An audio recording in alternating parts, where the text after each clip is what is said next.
approach of the Ersilia open source initiative is to use artificial intelligence models, beginning with the drug discovery process, because basically artificial intelligence models can bring down the cost of drug discovery, screening a much larger number of molecules and decreasing also the time to actually finishing a drug. So thanks to AI, we are able to produce much cheaper and much faster drugs that may be an answer for some diseases where the expected returns on investment are very low.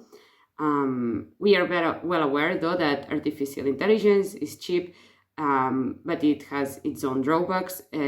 First of all, most of the artificial intelligence models that you can find out there are not open source, so they do not share code, so they are not reusable by many scientists.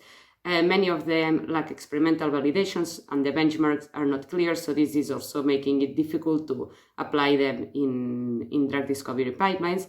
And finally, due to a lack of expertise, many AI models are seen as black boxes, and scientists need technical skills that are not available everywhere, and in many countries actually the training in computer science is very low, so they are not able to use all this wealth of information and resources that is already existing out there of the pharma.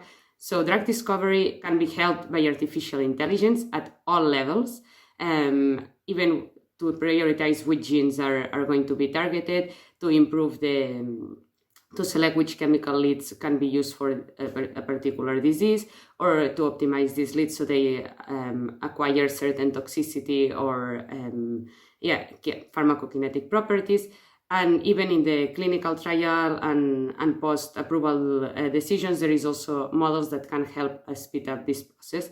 As examples of to show that artificial intelligence is already out there, is already being used, we wanted to share with you. I'm sure many of you have heard or have seen this AlphaGo documentary, which is about the first machine learning algorithm that was able to beat humans at AlphaGo, at the Go game, which is a very complicated game. So the same team that developed AlphaGo has now developed AlphaFold, which is an algorithm that folds proteins and has it's almost as efficient as doing the experiments itself. So this is really a huge advancement, as protein folding is one of the major drawbacks for drug discovery, to understand how the proteins are so that we can actually make drugs that target them. And this was done by the DeepMind company.